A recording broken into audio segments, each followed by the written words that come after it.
आमको कुआ भी जाऊनी कि पानी रू होचे कि खाइबार होचे यदि खाइबार होंदा हम खाइबा भी न खांदो बंची थिले सिना पाठ पढ़िबो।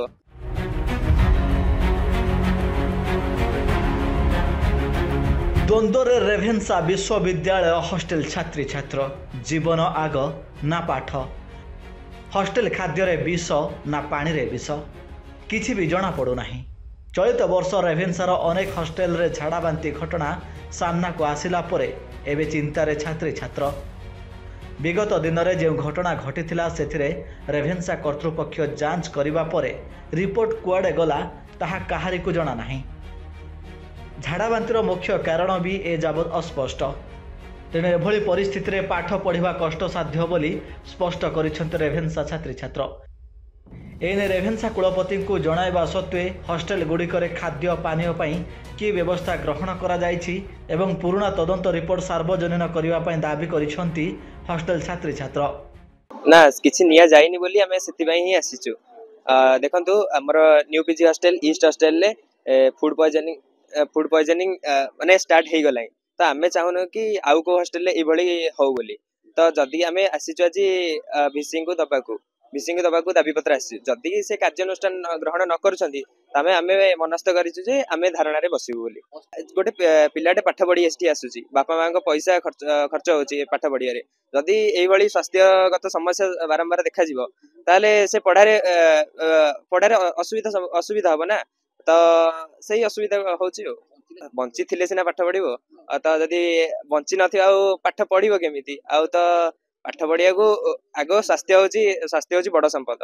तो स्वास्थ्य जदि भल अच्छी आम पाठ पढ़ी पार आगू भी बढ़ी पार। तो जब स्वास्थ्य जो खराब थी मन भी खराब हम तो से खराब मनोवृत्ति नहीं आम पाठ पढ़ी पार। जमती कि आपण जानिथिबे पूर्वरु न्यू पीजी धर्मपद हॉस्टेल रे रेभेन्सा यूनिवर्सिटी रा फूड पॉइजनिंग रो इश्यूज हेतिला डायरिया रो इश्यूज हेतिला। ता परे अथॉरिटी चेक कले किपरि चेक कले वाटको कौन चेक कला ता विषय आम कौन रिपोर्ट जानिनु। परवर्ती समय रिसेंटली ईस्ट हॉस्टेल रे भी एक केस हला। आम निज लेडीज हॉस्टेल गोटे लेडीज हॉस्टेल भार्गवी हॉस्टेल रे भी सेम इश्यू हला। परवर्ती समय आम हॉस्टेल रे भी इश्यू हबो बोली किए गारंटी दबा। आमको तो किछि रिपोर्ट देखा जाउनी आमको कुआ भी जाउनी कि पानी रू होचे कि खाइबार होचे यदि खाइबार होंदा हम खाइबा भी न खांदो पानी को तो हमें निश्चय कर पारू ना पानी तो पीबू ना पानी रू होची कि खाइबार होचे सेटा भी किछु जणौ नांदी।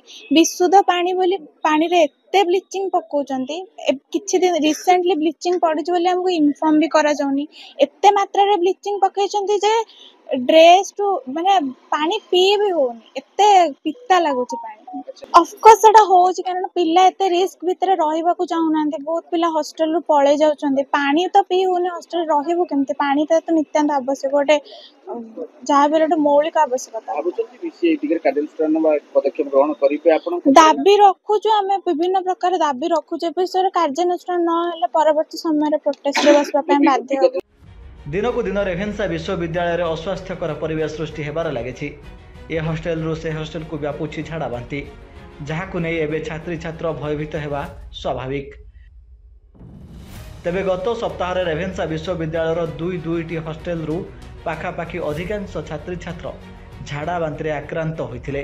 प्रथम ईस्ट हॉस्टेल 15 रु ऊर्ध्व छात्र झाड़ा बांती आक्रांत होई 2 दिन एससीबी मेडिकल चिकित्सित होई फेरिथिले। यार ठीक 2 दिन पर भार्गवी हॉस्टेल किछि छात्री समान ढंगरे झाड़ा बांती आक्रांत होई कैंपस परिसर रे थिबा डिस्पेंसरी रो औषध खाई सुस्थ होइथिले। एपरिक अभियोग होइछि जे पीवा पानी रे मात्राधिक ब्लीचिंग पड़िथिबारु पानी पिता लागुछि। भविष्य में पाठ पढ़ा को हेले हॉस्टेल छाड़ा को पड़ पारे बोली सीधा सड़क कहते छात्री छात्र। तेबे यही समस्यार तुरंत समाधान हेबा नित्यांत आवश्यक। कटकरू प्रभु कल्याण पालक रिपोर्ट धरित्री लाइव। टैक्स टेमली यह कांडबिंधा को मूलरू निपात करे कम मात्रा रे भी दीर्घ समय पर्यंत सुरक्षा करे सुखिला पिलो एवं सुखिला केंडा उपरे आने संपूर्ण नियंत्रण। ट्रॉपिकल एग्रोर 3टी सक्रिय तत्व वाला टैक्स टेमली धान सुरक्षित आपण निश्चिंत।